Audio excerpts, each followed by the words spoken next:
አምላክን የወለደች በድንጋሌ ስጋ በድንጋሌ ነፍስ የጸናች ክብርት እመቤታችን ያደረገችው ተአምር ይህ ነው ይልና በውስጧ ብዙ ድንቅ ተአምራት የሚደረግባት በእመቤታችን ስም የተሰራች አንዲት ቤተክርስቲያን ነበረች። በመዓልትም በሌሊትም የቤተክርስቲያንን በር የሚጠብቅ ሁል ጊዜም ደወል የሚመታ በሯንም የሚከፍት ሰው ነበረ። ከዕለታትም አንዲት ቀን በመሸ ጊዜ ከራት በኋላ ከሴት ጋር የስጋ ድቀት አገኘው ይልና አንድ ወንድ እስከ ዕለተ ሞቱ ድረስ የወር አበባ ሲያይ ኑሮ ሞተ የሚል እሱን ሐሳብ ይዤ መጥቻለሁ። እንግዲህ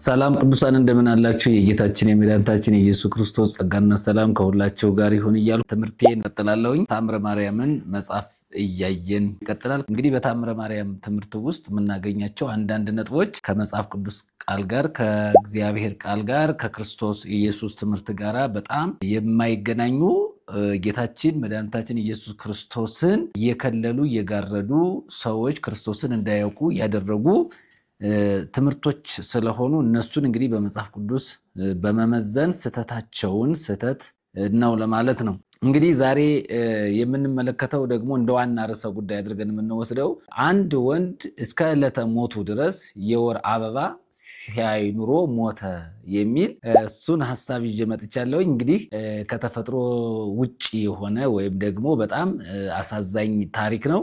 ይህንን ታሪክ በተመለከተ እንግዲህ በታምረ ማርያም ላይ የምናየው ነው የሚሆነው ማለት ነው። እንግዲህ በታምረ ማርያም ላይ ገጽ 468 ቁጥር 9 ላይ 468 ገጽ ላይ ሄዳችሁ እንግዲህ እንድታዩትም ጭምር ነው። እኔም እንግዲህ ታምሩን ለማንበብ ሐሳቡን ወደ እናንተ ለማቅረብ እሞክራለሁኝ።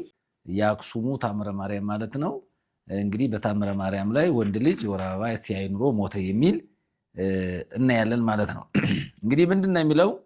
ታምሩን ሳነበው መርገመ አንስት የደረሰበት ስለ አንድ ቤተክርስቲያን ጠባቂ ነው የሚለው ርዕሰ ጉዳዩ። እንግዲህ 164ኛ ተአምር ነው። በ164ኛ ተአምር ላይ የተጻፈው ዋና ሐሳብ መርገመ አንስት የደረሰበት ስለ አንድ ቤተክርስቲያን ጠባቂ ብሎ ታሪኩ ይናገራል። ልመናዋ ክብሯ በእኛ ለዘላለም በእውነት ይደርብንና አምላክን የወለደች በድንጋሌ ስጋ በድንጋሌ ነፍስ የጸናች ክብርት እመቤታችን ያደረገችው ተአምር ይህ ነው ይልና በውስጧ ብዙ ድንቅ ተአምራት የሚደረግባት በእመቤታችን ስም የተሰራች አንዲት ቤተክርስቲያን ነበረች። በመዓልትም በሌሊትም የቤተክርስቲያንን በር የሚጠብቅ ሁል ጊዜም ደወል የሚመታ በሯንም የሚከፍት ሰው ነበረ። ከዕለታትም በአንዲት ቀን በመሸ ጊዜ ከራት በኋላ ከሴት ጋር የስጋ ድቀት አገኘው ይልና ከዚህም በኋላ እንደለመደ በከበረች ቤተክርስቲያን በር ሄዶ ተኛ። መንፈቀ ሌሊትም በሆነ ጊዜ እንደተለመደ ስርዓት ተነስቶ መብራት አበራ። በመሸም ጊዜ የሰራትን ያችን ኃጢአት ረስቶ መክፈቻ ተሸክሞ ይዞ ወደ ቤተክርስቲያን ገባ። የቤተክርስቲያንን መቃንና መድረኮቿን እጅ ሳይነሳ አስቀድሞ እሱ ራሱ በር የሚጠብቀው ሰው የእግዚአብሔርን ቤት የሚጠብቅ መልአክ መጥቶ በበትሩ ጫፍ ጎድኔን ነካ አደረገኝ አለ። አንተ ኃጢአተኛ ደፍረህ ገብተህስ ቢሆን ከሁለት ክፍል በከፈልኩህ ነበር። ስለ አለማወቅህ መዓቱን ካንተ አርቄልሃለሁና ፈጥነህ ውጣ ብሎ የእግዚአብሔርን ቤት የሚጠብቃት መልአክ ይህን ነገረኝ። ያ ሰው መልአኩ በገሰጸ ጊዜ በእኔ ይህ ደዌ አደረብኝና የሴቶች የመርገም ደም ያዘኝ ብሎ ያገኘውን ነገር ተናገረ። ያም ሰው ኃጢአት ሰርቼ ወደ ቤተክርስቲያን በገባው ጊዜ እመቤቴ ማርያም ያደረገችኝን እዩ ብሎ እየነገረ አገር ለአገር ቦታ ለቦታ ገበያ ለገበያ ሲዞር ኖረ። ያም ሰው እስከሚሞትበት ቀን ድረስ የሴቶች የመርገም ደም ከስጋው ፈጽሞ ሳይደርቅና በስጋው በደሙም በጸሎትም በመብል በመጠጥም ቢሆን ከሰው ጋር አንድ ሳይሆን በእንዲህ ያለ ደዌ ኖረ። ይህ ኃጢአቱን የዘነጋ ዝንጉ ሰው በዚህ ዓለም ይህ ሁሉ ከምዕመናን አደባባይ መለየት ተዋርዶ መናቅ ያገኘው ወደዚህ ወደ ከበረች እናታችን ቤተክርስቲያን በትዕቢትና በድፍረት የገባውንማ ምን ያህል መቅሰፍትና ጸዋትወ መከራ ያገኘው ይሆን? ይቺ ቤተክርስቲያን በድንጋሌ ስጋ በድንጋሌ ነፍስ ከጸናች ከክብርት እመቤታችን ለተወለደ ጌታ አካሉ ናትና ይላል። እንግዲህ በዚህ በታምረ ማርያም ላይ እንደሰማችሁት እንግዲህ ይህንን በደንብ አድርጋችሁ ማየት ትችላላችሁ። እንዲሁም ግዙ ዋሉ አዱ ብሲ አቃቢያን ቀጸ ቤተክርስቲያን ማልቶ ሌሊተ ወውቱ ይጠቅ መጥቃ በኩሉ ጊዜ ወያርሁ አሃዌሃ ዋተ ለተረከቦ ድቀተ ስጋ ምስለ አንስት እምድረ ድራር በጊዜ ምሴት ይላል። እንግዲህ ግዙንም አማርኛውንም እንግዲህ ለማየት ሞክረናል። እንግዲህ በዚህ ትምህርት ላይ የምንመለከተው አንድ የማርያምን ቤተክርስቲያን የሚጠብቅ ሰው ነበረ። ከዚያ በኋላ ከዕለታት አንድ ቀን ድቀት አገኘው፣ ማለት ከሴት ጋር ግንኙነት አደረገ ማለት ነው። ይሄ ሰውዬ ከሴት ጋር ግንኙነት አድርጎ ወደ ቤተክርስቲያን እንደለመደው ሄደ። ከዚያ ቤተክርስቲያን የሚከፍት የሚዘጋ ነበረ። ከዚያ ያንን ኃጢአት በመስራቱ እመቤታችን ማርያም ተቆጥታ ማለት ነው እስከ ዕለተ ሞቱ ድረስ በየወሩ የሴቶች መርገም ወይም ደግሞ የወር አበባ የሚባለው እሱን እያየ አገር ጥሎ ከህዝብ ተለይቶ ኖረ ነው የሚለው። እንግዲህ በታምረ ማርያም ላይ የምናየው ታምር ይሄ ነው። እንግዲህ ተመልከቱት፣ ማርያም ምንድን ያደረገችው? እንግዲህ ርሬተ ህሊና የምትባለዋ የኦርቶዶክሷ ቤተክርስቲያን ማርያም እንዳልሆነች በደንብ አድርገን መረዳት እንችላለን። በዚህ በታምሩ ላይ የምናየው ሁለት አይነት ማርያሞችን ነው የምናየው። አንደኛ በመጽሐፍ ቅዱስ የተጻፈችዋ የጌታችን የኢየሱስ ክርስቶስ እናት ማርያም እንዲህ አይነት ሰብና ያላት ማርያም አይደለችም። ነገር ግን በታምረ ማርያም ላይ የተጻፈችዋ ማርያም ይቺ ጨካኝ ርኅርኅት ያልሆነች በጣም አረመኔ ወንድ ልጅ እስከ ዕለተ ሞቱ ድረስ የሴቶችን የወር አበባ እያየ እንዲሞት ያደረገች፣ እንዲቅበዘበዝ እንዲንከራተት ያደረገች ናት። ስለዚህ በዚህ በታምረ ማርያም ትምህርት ስንመለከት ወንድ ልጅ የወር አበባ አየ የሚለው ትምህርት ከመጽሐፍ ቅዱስ እውነት የራቀ ከተፈጥሮ ሙጭ የሆነ በማህበረሰቡ ዘንድ ጥላቻን፣ ቂምን፣ እንዲሁም ክፋትን፣ መገፋትን፣ መባረርን፣ መሰደድን ያተረፈ ነገር ሆኖ እናየዋለን። ስለዚህ በታምረ ማርያም ላይ እንዲህ አይነት ተአምራትን ስንመለከት ወይም ደግሞ ማርያም ያደረገችው የተባለው ተአምር እንግዲህ ተአምር በመጽሐፍ ቅዱስ ተጽፎልናል። በብዙ መንገድ እግዚአብሔር ተአምራቱን ሲያደርግ አይተናል፣ ተመልክተናል፣ ደግሞም ተጽፎልናል። በታምረ ማርያም የተጻፈው የተአምር አይነት ግን ወንድ ልጅ የወር አበባ እንዲያይ የሚያደርግ ማለት ነው። ይህንን ተአምር ተብሎ ነው የተጻፈው። ተአምር ማርያም አደረገችው የተባለው ተአምር ይህ ነው። ስለዚህ ይህንን ትምህርት እንግዲህ የምትሰሙ የምታዳመጡ ሰዎች ምን ያህል ጨካኝ እንደሆነች ማርያምን ይቺ ኦርቶዶክሷ ማርያም ወይም ደግሞ ኦርቶዶክሳውያን የሚያመልኳት የሚሰግዱላት ማርያም በየአደባባዩ የሚሉላት እሷ ማርያም የሰራችው ስራ ግን በጣም መርገም ነው፣ ኃጢአትም ነው፣ ርኩሰትም ነው። እንዲህ አይነት ስራ በእውነት እግዚአብሔርን የሚፈራ በወንጌልን የተረዳ ክርስቶስ ኢየሱስን ያወቀ የወንጌል ቃል የገባው በመንፈስ ቅዱስ የታተመ ዳግም የተወለደ በክርስቶስ ኢየሱስ የእግዚአብሔር ልጅ የሆነ ሰው እንዲህ አይነት ስራ በሰው ላይ አይፈጽምም። ይህንን ሰው እንደዚህ አድርጋ ማርያም ታምር አድርጋ እንደዚህ አደረገችው የሚለው ታምር በጣም አደገኛ ነው እና ሰውየው የተናገረውን ነገር ቁጥር 10 ላይ ስንመጣ ያም ሰው ኃጢአት ሰርቼ ወደ ቤተክርስቲያን በገባው ጊዜ እመቤቴ ማርያም ያደረገችኝን እዩ ብሎ እየነገር ሀገር ለሀገር ቦታ ለቦታ ገበያ ለገበያ ሲዞር ኖረ። ምን አደረገችኝ? ያም ሰው እስከሚሞትበት ቀን ድረስ የሴቶች የመርገም ደም ከስጋው ፈጽሞ ሳይደርቅና በስጋው በደሙም በጸሎትም በመብልም በመጠጥም ቢሆን ከሰው ጋር አንድ ሳይሆን በእንዲህ ያለ ደዌ የኖረ ይላል። ማናትን ያደረገችበት ማርያም እና ይቺ ሁልጊዜም ደጋግሜ እንደማነሳው በታምረ ማርያም ላይ ያለችዋ ማርያምና የጌታችን የኢየሱስ ክርስቶስ ማርያም አንድ አይደለችም ነው። አሁን ይህንን ለቅድስት ድንግል ማርያም ባህሪ የማይመች ስለሆነ በእውነት እኔ ይህንን ደፍሬ የጌታችን የኢየሱስ ክርስቶስ እናት አደረገችው ማለት አልልም። ምክንያቱም እንዲህ አይነት ሴት አይደለችም ማርያም የወንጌል ሴት ነች። ወንጌልን የተረዳች በወንጌል የኖረች ለክርስቶስ ኢየሱስ ዋጋ የከፈለች አብራ ከሐዋርያቱም ጋር መንፈስ ቅዱስን የተሞላች በመንፈስ ቅዱስ የታተመች የጽድቅ ሴት የቅድስና ሴት ነች። እንዲህ አይነቱን ርኩሰት ማርያም አትፈልገውም፣ ማድረግም አትፈልግም። ይህንን ታምር ልትለው አትችልም። ማርያም ግን ኦርቶዶክሳውያን የሚያመልኳት ማርያም ግን ታምር የተጻፈላት ታምር የተደጎሰላት በየእሁዱ ታምር የሚነበብላት ይቺ የማርያምን ታምር ስሙ እየተባለ በየመድረኩ የሚነገርላት ይቺ ማርያም ግን እንዲህ አይነት ጨካኝ ማርያም መሆኗን በደንብ አድርገን እንናገራለን። ስለዚህ ከዚህ ትምህርት የምትመለከቱት እንግዲህ ከመጽሐፍ ቅዱስ ቃል አንጻር በደንብ አድርጋችሁ ራሳችሁ መዘናችሁ የወንድ ልጅ እንዴት የወር አበባ ሊያይ ይችላል? ይህንን ወደ እናንተ ሀሳብ ወደ እናንተ አቀርበዋለሁ። ሀሳቡን እንግዲህ እናንተ መመንዘርና ማየት ትችላላችሁ ማለት ነው። ስለዚህ በሌላም ገጽ ስንመጣ ሰንበትን ስለሻረ ዲዳ ሆነ ይላል። አንድ ሰው ሰንበትን ሲሽር ዲዳ ሆነ ይላል። ታምረ ማርያም ነው የሚናገረው። እንግዲህ ሰንበትን ምን አድርጎ ነው የሻረው ብንል አርሶ ቆፍሮ። እንግዲህ ለምሳሌ ገጽ 522 ላይ ስንሄድ ሰንበትን የሻረ ሰው ዲዳ ሆነ። ለምን ዲዳ ሆነ? ሰንበትን ስለሻረ ብቻ ሰውየው ዲዳ ሆነ ብሎ የሚናገር መጽሐፍ አለ ማለት ነው። እና ይህንን በተመለከተ በደንብ አድርገን እናያለን። እንግዲህ ሰንበትን መሻር እንደ ዲዳ የሚያስደርግ ከሆነ በጣም አደገኛ ነው። ምን ብሎ ይናገራል? የሚመናን ልጆች እግዚአብሔር ታምሯን ለመስማት እዝነ ልቦናችሁን ይገልጽላችሁና አምላክን የወለደች በድንጋሌ ስጋ በድንጋሌ ነፍስ የጸናች ክብርት እመቤታችን ያደረገችውን እወቁ። ጢራስ የሚባል አንድ ሰው ነበርና የድንግል እናቱን የልዑል እግዚአብሔር ወዳጅ ከሚሆን ከጌታም ጋር ሄደ። ይህ ጢራስ እሑድና ቅዳሜን የሚሽር በዓላትንም የማያከብር ነበረ። ከዚህ በኋላ በጠዋት በንጉሥ አደባባይ ከጌታው ጋር ሳለ ያን ጊዜ ዲዳ ደንቆሮ ሆኖ መናገር የማይቻለው ሆነ ይላል። እንግዲህ ተመልከቱት። ይሄ ምንድነው የሚናገረው? በዓላትን የማያከብር እሁድን ቅዳሜን የማያከብር ሰው ነበረ ነው የሚለው። ይሄ ሰውዬ እሁድን ባለማክበሩ፣ ቅዳሜንም ባለማክበሩ፣ በዓላትን ባለማክበሩ ምን ሆነ ነው የሚለው?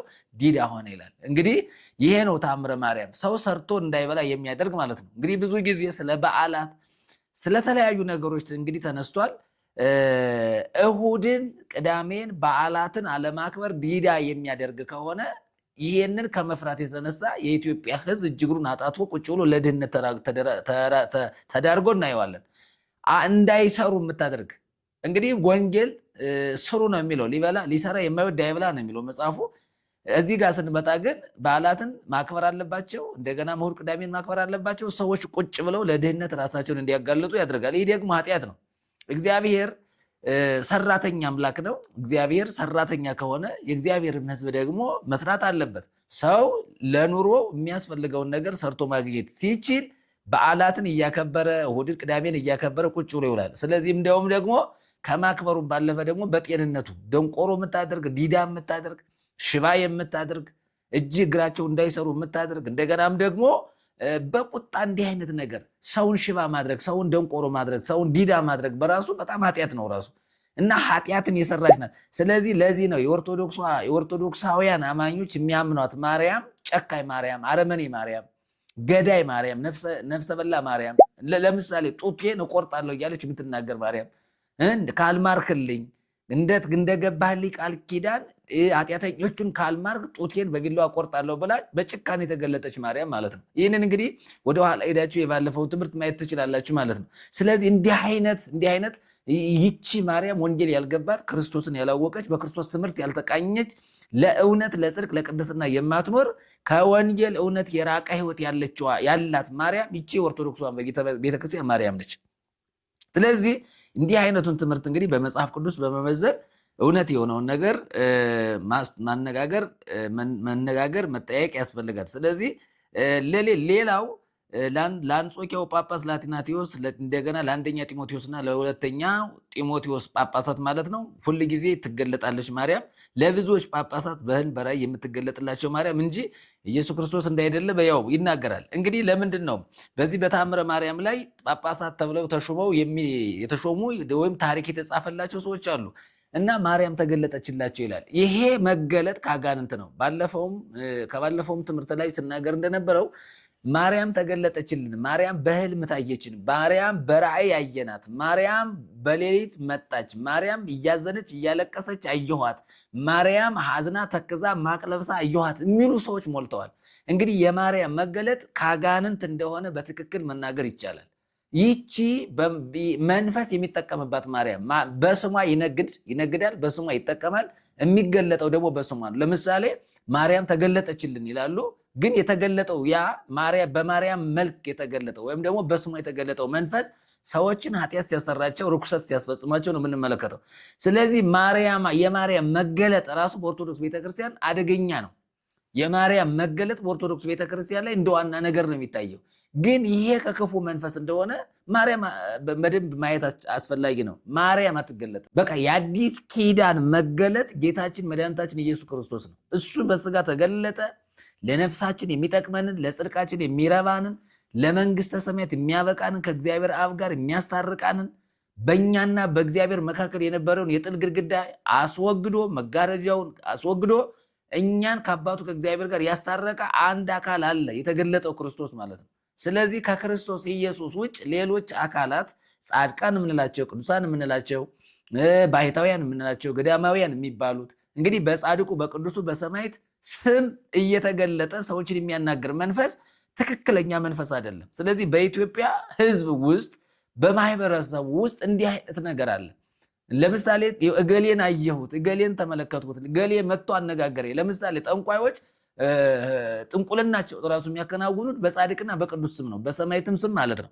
ስለዚህ በስመ አብ ወወልድ ወመንፈስ ቅዱስ አሐዱ አምላክ ብለው ጽፈው ነው አስማታቸውንም የሚጽፉት እንደገናም ደግሞ ምሳብም እንደገናም ደግሞ ድግምት የትኛውንም የጥንቁልና ስራ ሲሰሩ በአብ በወልድ በመንፈስ ቅዱስ አንድ አምላክ ብለው ጽፈው ነው።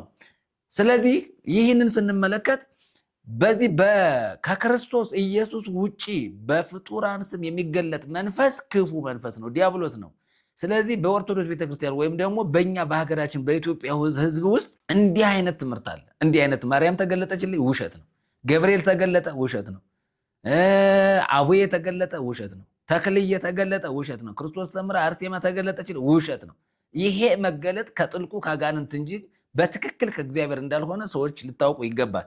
እና ትክክለኛው መገለጥ ክርስቶስ ነው። ከክርስቶስ ኢየሱስ ውጭ የሆነው ይሄ ነገር በትክክል ያጋንንት መሆኑን ሰዎች እንዳው ይሄ በስሟ የሚነግድ ክፉ መንፈስ ነው እንጂ በትክክል ማርያም የምትገለጣ አሁን ማርያም እንዴት ትገለጣለች? ከሰማይ ወደዚህ ምድር መምጣት አትችልም፣ ወይም ደግሞ በዓለም በሁሉም ስፍራ መገኘት አትችልም።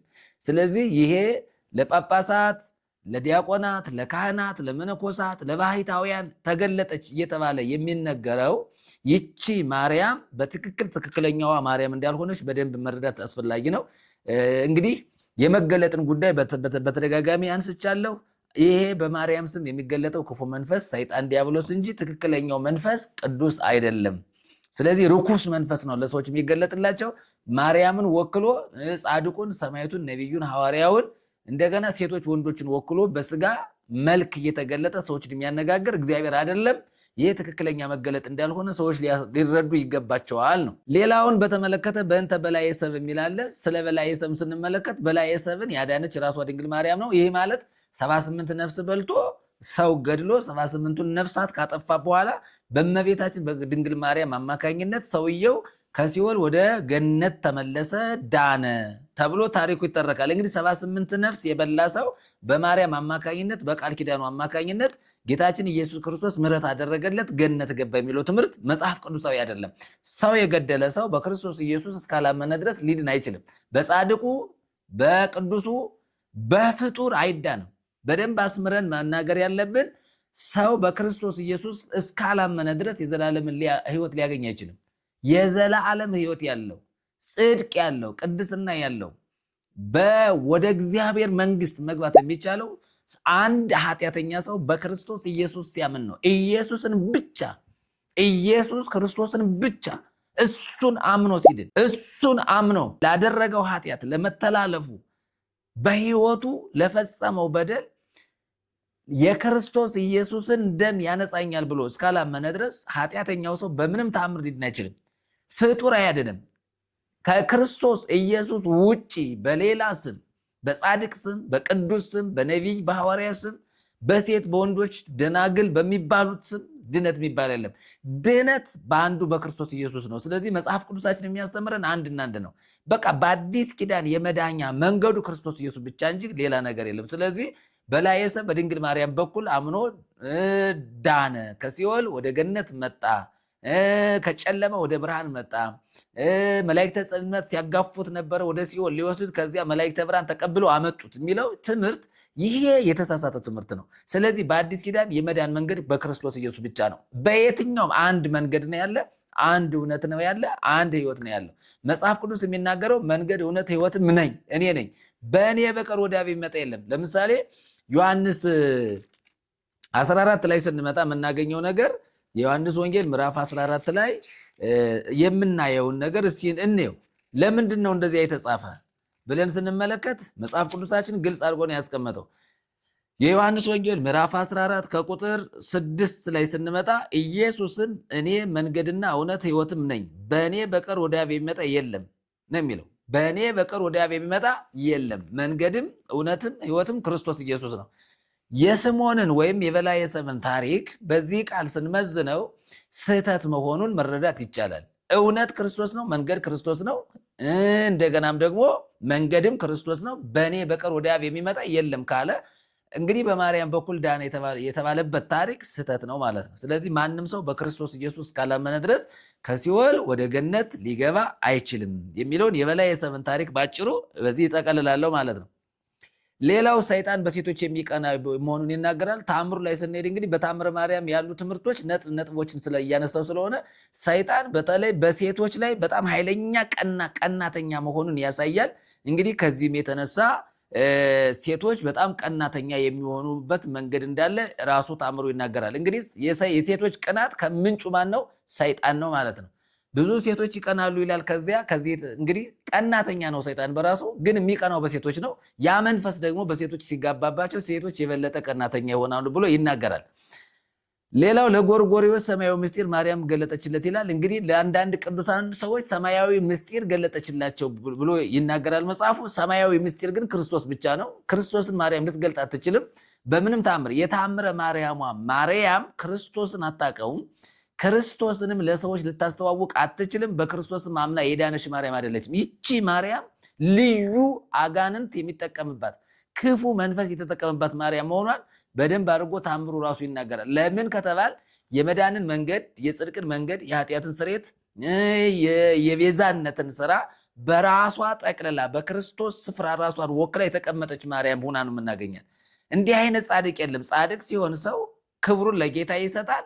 እኔ ምንም አይደለሁም ብሎ ራቁቱን እንደሆነ አድርጎ ያስባል። ምንም እንደሌለው አድርጎ ያስባል። የመዳንን መንገድ፣ የጽድቅን መንገድ፣ የዘላለምን ሕይወት ጉዳይ በራሱ እንደሚገኝ አድርጎ አይናገርም። ምንድነው ታዲያ የሚናገረው? ጻድቅ የሆነ ሰው ስለ ክርስቶስ ነው የሚናገረው። ጻድቅ የሆነ ሰው ስለ ክርስቶስ ይመሰክራል። ጻድቅ የሆነ ሰው የክርስቶስ ኢየሱስን ሞቱን፣ ትንሣኤውን፣ ዳግም ምጽአቱን ያወራል። ከዚህ ውጭ ሌላ ወሬ ሊያወራ አይችልም። ስለዚህ ማርያም ሰማያዊ ምስጢር ለሰዎች ገለጠላችላቸው የሚለው ትምህርት በጣም አደገኛ ስለሆነ ሰዎች ሁሉ ቆም ብለው ሊያዩ ያስፈልጋቸዋል። ሌላው ባለፈው ማንስያሉ ደጋግመን ማርያም ጡቶቿን ቆረጠች የሚለው ገጽ 601 ላይ ቁጥር 26 ላይ ሰዎችን ካልማርክልኝ፣ ኃጢአተኛውን ካልማርክልኝ ጡቴን በቢላው ቆርጣለሁ እያለች የምትጮህ አገር እያያዝልኝ የምትል ማርያም ናት ያለችው። እንግዲህ አይሆንም። ሌላው ለጳጳሱ ቴዎፍሎስ ራሱ ተገለጠች ብሎ የሚናገረው እንግዲህ ለጳጳሳት የምትገለጠው ማርያም፣ ለመነኮሳት የምትገለጠው ማርያም፣ ለቅዱሳን፣ ለጻድቃን፣ ለሰማዕታት የምትገለጠው ማርያም፣ ይቺ ለሰዎች ሁሉ የምትገለጠው ማርያም በማርያም ስም ክፉ ተጠቀመ። ይችኛዋ ማርያም ትክክለኛ ማርያም አይደለችም ነው መልእክቱ። በታምረ ማርያም ላይ ስሟ ተጽፎ ታሪክ ተዘግቦላት የምናገኛት ማርያም በትክክል ተአምሯን መስማት የዚችን ሴት ተአምር መስማት ራሱ መረገም ነው። እና አንደኛ ለምንድን ነው እንደዚህ ብዬ የምናገረው? መጽሐፍ ቅዱስ ላይ የተቀመጠችዋ ማርያም እንዲህ አይነት ነገር ስትናገር አናያትም። ማርያም በዘመኗ ከክርስቶስ ጋር ኖረች። በቃ ተልእኮዋን ፈጸመች። ከሐዋርያቱ ጋር የተወሰነ ቆየች። በቃ አንቀላፋች። ከዚያ ውጭ ምንም አይነት ነገር እንዲህ አይነት ነገር ለሰዎች ምስጢርን ገለጥኩ የምትል ማርያም አናይም መጽሐፍ ቅዱስ ላይ። መጽሐፍ ቅዱስ ላይ የተጻፉት ብዙ 7 ማርያሞች አሉ። እነሱን ስንመለከታቸው ራሱን የቻለ ታሪክ አላቸው። ታሪካቸው ሲቋጭ አብሮ ተቋጭቷል ህይወታቸው። ስለዚህ እዚህ ጋር ስንመጣ ግን ይህችኛዋ ማርያም ግን አብን የወከለች ናት፣ ወልድን የወከለች ናት፣ መንፈስ ቅዱስን የወከለች ናት። እንደውም ደግሞ በክርስቶስ ኢየሱስ የተከናወነውን የማዳንን ስራ ጠቅልል አድርጋ የወሰደች ከክርስቶስ ይልቅ እኔ አዳኝ ነኝ ብላ ቆማ የምናገኘት ማርያም ማለት ነው። እና ክርስቶስን የተካችዋ ማርያም የኦርቶዶክሷ ማርያም ነች። ትክክለኛዋ የመጽሐፍ ቅዱሷ ማርያም ግን እንዲህ አይደለችም። እሷ ያመነች ብጽዕት ነች። ስለ ሌላ ማርያም ጊዮርጊስን እስር ቤት የጠየቀችው ይላል። ቅዱስ ጊዮርጊስ ወንጌል ሲሰብክ ነው እንግዲህ፣ ወይም ደግሞ በአገልግሎቱ በተልእኮው ጊዜ አመፀኞች ወይም ደግሞ የወንጌል ተቃዋሚ ሰዎች ወደ ወህኒ ቤት በጣሉት ጊዜ ቅዱስ ጊዮርጊስን እስር ቤት ድረስ ሄዳ ጠየቀች የሚል እናገኛለን። እንግዲህ አንደኛ የቅዱስ ጊዮርጊስን ታሪክ በተመለከተ ራሱ ቅዱስ ጊዮርጊስን ለወንጌል ተልእኮ የጠራችው ያመጣችው ራሷ ድንግል ማርያም ናት ነው የሚል። ከዚያ ወንጌልም ሲሰብክ በራሷ ስለ ራሷ ታሰረ፣ ከዚያ ሄዳ ወህኒ ቤት ጠየቀችው የሚል ታሪክ ነው። እንግዲህ ይህ ሁሉ የተሳሳተ ታሪክ ነው ማለት ነው። እንግዲህ ጊዮርጊስን የጠራች ወደ ወንጌል እውነት ያመጣች ወደ እግዚአብሔር መንግስት እንዲገባ ለመዳን ለጽድቅ ያበቃችው ራሷ ማርያም ነች። ለቅዱስ አገልግሎት ለቅዱስ ጥሪ ያበቃችው ራሷ ማርያም ናት የሚለው የጊዮርጊስንም ታሪክ ስንመለከት የሐዋርያው ቅዱስ ጳውሎስንም ታሪክ ስንመለከት ጳውሎስንም ጊዮርጊስንም የጠራቻቸው ራሷ ማርያም ናት፣ ለወንጌል አገልግሎት ያበቃቻቸው ራሷ ማርያም ናት የሚለው ትምህርት በመጽሐፍ ቅዱስ ሚዛን የሌለው ስለሆነ ይህንን መልእክት የምትመለከቱ የምታዳምጡ ሰዎች በየትኛውም ያላችሁ ቅዱሳን መጽሐፍ ቅዱስን ከመጀመሪያ እስከ መጨረሻ በተለይ በአዲስ ኪዳን ላይ የተነገረውን እውነት ቁጭ ብላችሁ በመመርመር ለመዳን የሚያበቃ ለጽድቅ የሚያበቃ ለዘላለም ሕይወት የሚያበቃ ከእግዚአብሔር አብ ጋር የሚያገናኝ በሰውና በእግዚአብሔር መካከል የነበረውን የጥል ግድግዳ ያፈረሰ አካል አንድ ኢየሱስ ክርስቶስ ብቻ ነው። ስለዚህ ይህን ትምህርት የምትሰሙ ሰዎች ዓይናችሁን፣ ልባችሁን፣ መላ ነገራችሁን ክርስቶስ ላይ እንድታሳርፉ መዳን የሚገኝበትን ትምህርት የኢየሱስ ክርስቶስን ትምህርት በመስማት ወንጌሉን አንብባችሁ ቃሉን ተቀብላችሁ በልባችሁ አምናችሁ እንድትድኑ በአጭር እንዲህ አይነቱን ትምህርት ወደ እናንተ ለማስተላለፍ እወዳለሁ። ስለዚህ ይህን ትምህርት የምትሰሙ ሰዎች እግዚአብሔር አምላክ ይባርካችሁ። ሸር በማድረግ ላይክ በማድረግ አብረን እግዚአብሔርን ስራ እንስራ። ወንጌል ይቀጥላል። ትክክለኛው ወንጌል እየተገለጠ የጨለማ ስራ ደግሞ እየተገፈፈ ሰዎች ሁሉ ወደ መዳን እንዲመጡ እንዲህ አይነቱን የስህተትን አሰራር በመጽሐፍ ቅዱስ ሚዛናዊ እየመዘን እናስተላልፋለን ማለት ነው። እግዚአብሔር አምላክ ይባርካችሁ። ወስብሐት ለእግዚአብሔር።